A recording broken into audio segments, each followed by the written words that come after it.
Hey everyone. So let me start off with a rhetorical question, which is why should I take the time to learn Excel macros, or VBA, which is just the name of the programming language that macros are written in?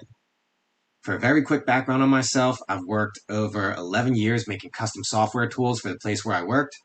In 2021, I became a full-time freelance developer, creating tools to help automate and improve efficiency for a bunch of different types of businesses, which is still what I'm doing professionally now. In addition to Excel and VBA, I have a lot of experience in other programming languages like Python, C Sharp, Java, and even some experience in web development. So, for example, JavaScript. But by far, I spend most of my time in Excel and VBA, and that's because it's one of the most universal tools used in nearly every business from big to small. And the reality is, when I'm looking for freelance work, it's where a lot of the jobs are. You probably clicked on this video because you're at least a little familiar with Excel. Because it's used by so many businesses, that usually means that it requires nearly no setup for both developers and for users. So as long as you have Excel installed, you're usually good to go. The macro automation tools and VBA development environment are built right into it. Getting a project off the ground is usually as easy as sharing a file with somebody, and for a lot of people, the basics of how to click around that file will already be familiar to them. At your job, you and your coworkers might even already be working in Excel every single day, so to build an automation on top of your processes that you have now is pretty seamless. And you can, of course, still make completely new tools completely from scratch. But when the person goes to use it, they'll already have that base level familiarity that makes it a lot easier for them to get used to the new tool and to reduce the amount of training they need to get comfortable with the new process. VBA is also much more powerful of a tool than most people may think. It doesn't just automate Excel, which is what we mostly know it for, but it can also have control and automate almost any aspect of your computer. So a lot of that you'll see in this class. So now if I've been able to keep your attention, let me describe the class a little bit. I first created this course specifically for people that had never written a macro or a single line of code in their life. That's still in here because that's where the lessons will start off. But I've decided to continue to add to this class so there's content ranging from absolute beginner through intermediate all the way up through highly advanced. So I'm going to try to make this a living class, meaning that I will continuously add content in videos to keep improving on the class and improving it as a course that will take you from absolute beginner all the way to professional level advanced VBA programming. And if you're just interested in programming and maybe you want to get into other things other than macros and VBA, I think this is a great introduction to bring in a lot of the concepts that are transferable to other programming languages if that's the road that you want to continue on. I'll have to admit that some of the recordings on here are the first ones I ever recorded of myself, so some of them are from over a year ago at this point. So hopefully you'll see that the sound and video quality gets a little bit better as you go, so forgive me for the rough ones if you come across any in between. Also, the class is set up in a way that you should feel free to jump around from video to video depending on what's best for you. The general structure of the class is that the early videos will demonstrate specific concepts that will become the building blocks for the fully functional processes later. So those are more focused on specific topics. Then the later videos will have you follow along as I build full example projects that you might find useful at your business or as a great demonstration of the building block concepts that we showed earlier. For example, the project I'm releasing right now is an application that can automate a bunch of aspects of the quoting process for almost any business that does quoting. It's important to me that I show every single step of the process without any kind of infomercial style cuts that fast forward a couple hours ahead, leaving you just kind of confused as to what happened in that gap of time. So I'm going to show every detail here, and you can just choose to fast forward if you want, which is nice and easy with this video format. Even from here, I'd recommend that you jump around through the videos to just kind of take a glance at the content on here. So as you go farther down through to the projects, you can get a hint of the type of content we'll be covering, and then you can decide from there where you want to start or if you want to jump around to different spots and work your way up to those more advanced videos. Especially if maybe you're coming into this and you already have a little background and the early videos are a little too simple for you, you can jump ahead to what will be more advanced projects towards the end. And with that, I really hope you enjoy these tutorials. Feel free to leave me any messages or comments or reviews. And I really appreciate your time to watch these videos. Or if you don't watch them, I appreciate the time you took to even get this far in the intro. So thank you and enjoy.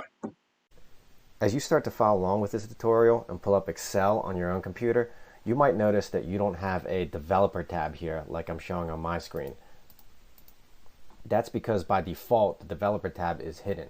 In order to unhide the developer tab, go to File, down here to Options in the bottom left, Customize Ribbon, and then over here on the right, you want to check the developer tab if it's unchecked. And then click OK, and then you should now see your developer tab, which will show you all these tools that you're going to use to create your macros. I want to show you guys how to use the record macro function. And this is built into Excel, and it's something I used a lot when I first started working with macros. So if you come up here to the top left, you'll see this record macro button. You can click that, and then this form pops up and it asks you to provide a name for the macro you're recording. We're going to call it example macro.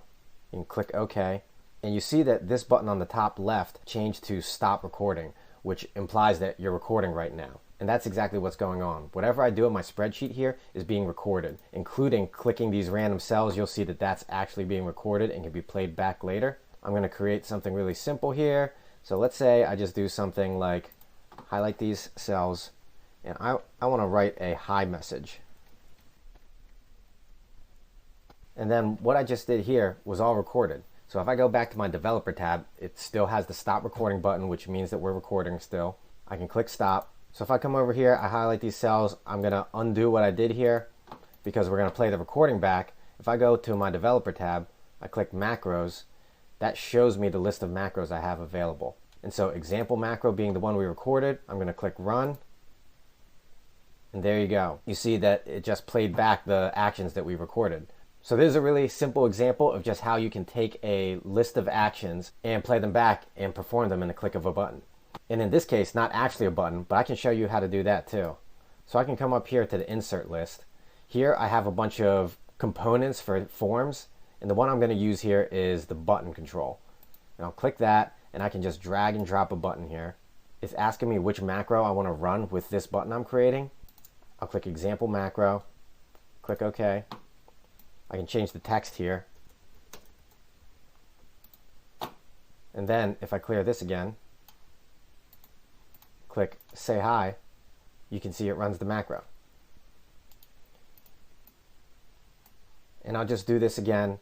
I'm going to record another macro that clears this out so I don't have to keep manually doing that. We'll just leave this as macro 4. We're recording. I stop recording.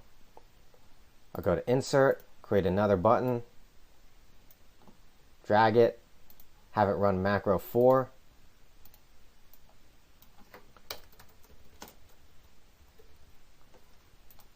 And there you go. Now you have two buttons. One that says hi and a second one that clears it.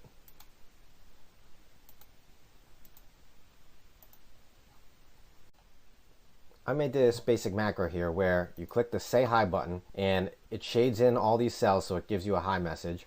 And then when you click clear greeting, it'll just clear that out for you. So you can use this back and forth. And then now I have my file and I want to save this file.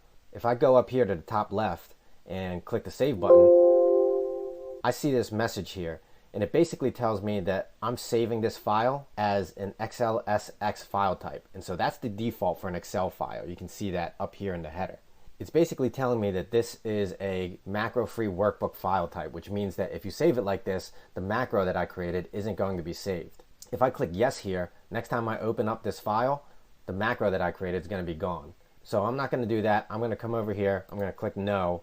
So it's going to bring me here to the Save As menu. So if I come over here to this drop down, I can click this and select an Excel macro-enabled workbook or an XLSM file type.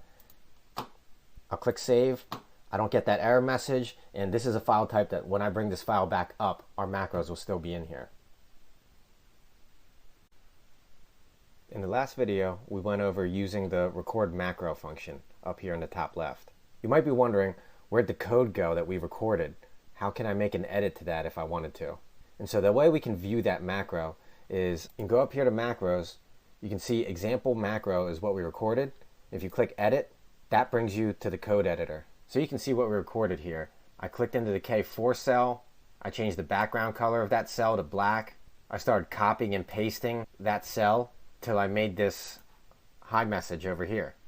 So another way I could have gotten to the code is just coming over here to Visual Basic. That also opens this code editor, and then I can navigate through here once I get here. And then the third way I typically get to my macro code is if you highlight a button. And a trick here is if I click this button, I'm not going to just highlight the button, I'm going to run the macro. And since I don't want to run the macro, I just want to highlight the button. I'll right click this and then click out of this context menu. And then now the button's highlighted without running the macro. Once this button's highlighted, I can come over here to view code, and that's going to take me directly to the code that the button was going to run. And here you are at example macro. And I'll show you again, if I go to clear greeting, go to view code, that button was going to run macro 4. And so there's a couple ways where you can get directly to the code of your macro. Now that we're looking directly at the code editor for our macros, I can show you that the structure for each macro is written into these subroutines. So if I use an apostrophe character, I can leave a comment here. Macro code goes here. It highlights green, showing you that it's a comment and it's not code that will actually run when you play this. The code that's written in here is in the language called Visual Basic for Applications. And you can see up here this window is called Microsoft Visual Basic for Applications. Typically people refer to it as VBA for short, VBA. So if there's something that you don't know how to do, the easiest way to do it is to just go to Google. And I do this all the time, even for things that I've done 100 times. And you start by typing in VBA, and then whatever it is you want to do. And so if I type in VBA message box, you can always try the first link, and you'll see you can easily find the code notation for whatever you want to do. Some things take a little bit longer to find the answer to, but for simple tasks like this, I Google solutions all the time, just because I don't memorize the notation of every single command in here. So here we want to look up how to make a message box. You see this notation is right here. We're just going to trust it. We'll go over back here, type this. If I want to run this macro, I can do so by coming up here to this play button and clicking it. And there you go, you have the message box. I'll click OK. I'll highlight this. I'll make another line. Change this to, here's another message box. And another thing you can do is instead of coming up here and pressing play, I can run this one line at a time. And I can do that with the F8 button. And so if I press F8, you see this yellow arrow pop up. That tells me the line that's about to run. As I run that, this first message box will pop up. I'll click OK here. It takes me back. And then I can run the next message box. And then next step, the macro will be complete. Something else I want to go over here is you might notice that the example macro is written in this notation where it says sub, example macro, open and close parentheses, and then end sub.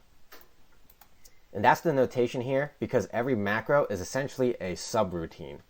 And this editor will automatically handle that for you in some ways. So if I wanted to create another macro and I typed sub example macro 2, if I just hit enter, you can see it automatically created the notation for you to be able to code another macro right in here.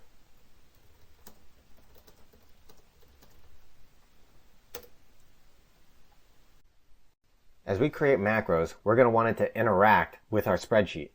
So what you might have is a basic form. Let's say it looks something like this. We're going to want our macro code to be able to interact with this spreadsheet. And so if I come over here, I have this message box. I can change what that message box says. If I run it, it's going to say whatever I have written in here. I click OK. I'm going to want to put my name, Steve, over here in the message box. So the question is, how do I do that? I can use this ampersand sign to combine two strings together. And so I have the text my name is on the left, and I want to get the value of this cell over here. And this cell is in B10.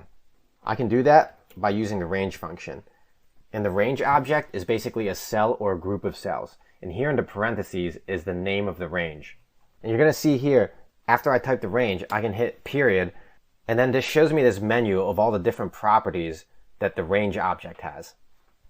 And there's a ton of them in here. And the one I want to use is value. And you see it jumps down to that. And so that shows me that value is a valid property that exists.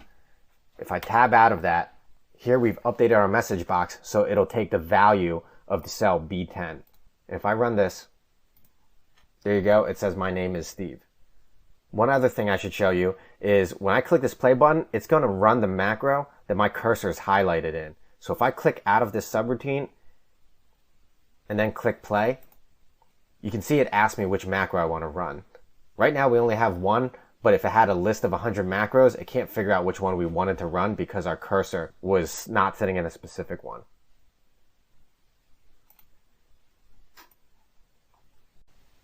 Here over on the right, we have this basic macro that we created. It's just going to display a message box that says my name is, and then it references the cell named B10, and that's over here. Now click play, and there's the message box. So one thing I want to show you guys, and this is something that I wish I knew way back when I first started making macros, because it would make my code much better and much easier to update, is the ability to give our cells a specific name other than its default B10. And the problem with leaving this cell as referencing B10 is that as you keep developing this file, this cell could move all over the place. And so for example, if I added some cells here and added a new row, this is now B13, but my code over here still says B10. And so if I run this, it's not going to work anymore. And so how do I solve that problem? How I can solve that is by giving this cell a name. The quickest way for me to do that is to select this cell. It's called B13 right now. I can come up here in the top left and just change it. I'm changing this cell to be called name. I hit enter. It just registered, and if I click in the cell now, you see instead of saying B13, it says name. These other cells that don't have names, they still say their original address. But now, if I go over here to my code, and I change my range name to be called name, I know I'm making this as confusing as possible right now, I can run this code. It's going to know the cell reference. But then, if this cell moves around and I grab some rows, I delete them, I'm going to run this. And there you go, it still works. And that's because if I come back to this cell, when I deleted those rows, it knew that this cell is called name and it moves around with its reference. And I can see all these named cells. If I go over here to formulas, I'll make this bigger for you, and go to name manager, I can see all the ranges that I've named in this spreadsheet. And so here you can see, again, as confusing as possible, the name of this cell is name, and it says right here that it refers to sheet 1 cell B10. And right now we only have one, but if you had many different cells that were given names, you'd see them all listed here. I'm going to show you guys how to use a macro to create a folder. And I think this is a great example of how you may think of macros as something that automates your spreadsheet, but by using a macro, you can do things that you wouldn't otherwise do within Excel, something like going through your file explorer and creating a folder. So I'm going to come over here to my code editor on the right. I'm going to start a new subroutine, and I can type my macro name here. And if you hit enter, it'll automatically create an end to your subroutine. I can name this create folder. And now I want to add a line of code to be able to create a folder. And the create folder function is mkdir. And you can see here, as I open the parentheses, it's showing me first that it recognizes this function, which is a good thing. So that means it actually exists. And it's telling me that what it accepts within its parameters, within the parentheses after the function, is a string. And that string is the path. And so that's basically the address of the folder that we want to create. So the first thing I want to do is just test out this function. And I already created a folder here.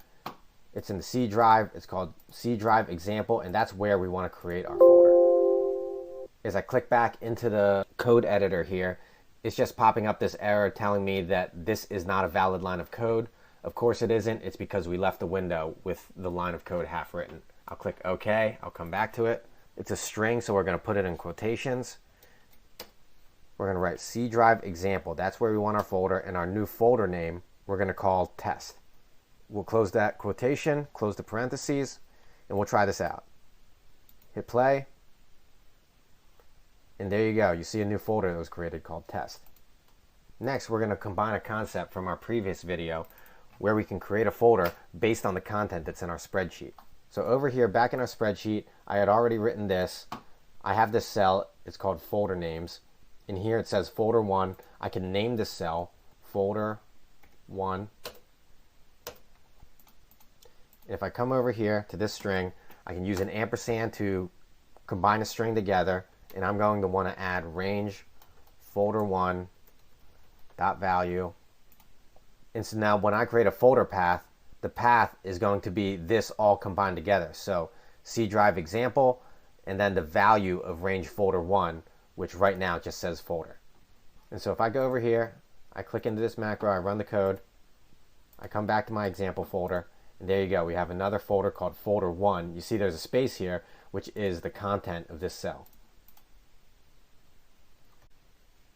In our other video, we threw together this quick macro where if I run this over on the right, it's going to create a folder based on whatever I have written in this cell over here, which is called folder 1. I want to show you guys what happens if there's an error in the macro. And what I know is going to happen here, if I run this again, there's going to be an error because it's going to try to create a folder in the path C drive example folder 1.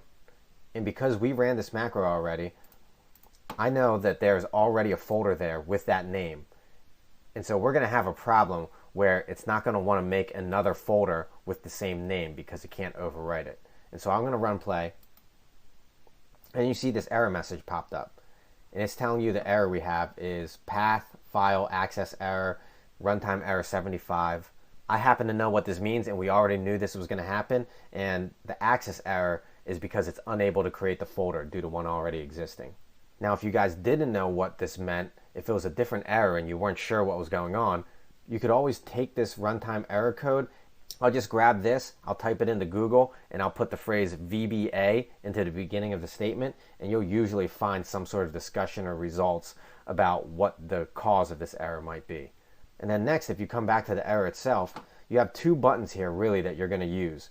If you hit end, it's just going to stop what it's trying to do, but if you hit debug, it's going to bring you over to the line of code that caused the error.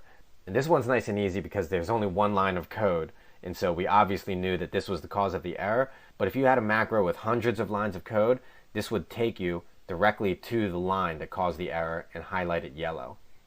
Another good thing to know here, and I'll make this bigger, is if you come to this screen, you'll see that this says break, and that means this is in run mode. When you have a yellow arrow here, that means that this is live and it's trying to run a macro, or it's in the process of trying to run it. If you click play, it's going to continue down your macro from where the yellow arrow is. So if I click play, this is going to continue to run. It still has an error here. And I'll hit end. And so you see that break went away, and that means it's no longer trying to run a macro right now. So I can better illustrate that. I'm going to put debug print message here 1. And then on the other side of the statement, I'm going to grab this. I'm going to put message here 2. And if I click run, we get the error again. I hit debug, and you can see we're on this line here where the error is. When I type debug print in a message, you can see it shows up down here when it runs that line of code in what's called your immediate window. And so if I hit stop and then run this again, it's going to do the exact same thing again. It's going to run this first line of code, get stuck on this second line of code, and there's your message. If I fix this problem, however, I can come over here, I'm going to take this folder, I'm going to delete it. Now, if I continue running, I'm going to continue running from this line. We're not going to see message 1 here. The folder is going to successfully create, and then we're just going to see message 2. And there you go. And these messages just append to the bottom. So you saw message 2 show up here. We didn't get the error because there was no longer a conflict in existing folders. And there's folder 1 again. All right. So in another video, I showed you guys how to take text from your spreadsheet and use it in your macro. The opposite side of that I want to show you guys is how to use your macro and then write something back into your spreadsheet. So I can do that if I take a range, and I can take anything. I'll call it range B10 and say dot value equals put text in B10, and I put that in quotation marks, and I run this. There you go. It's as simple as that to write text with your macro into your spreadsheet. And combining some concepts together, again, you can grab a cell. I showed this in another video. You can call it, let's call this phone. And then if I come over here, I can actually change range to phone. And if I run this, there you go. It placed a value into your phone reference cell.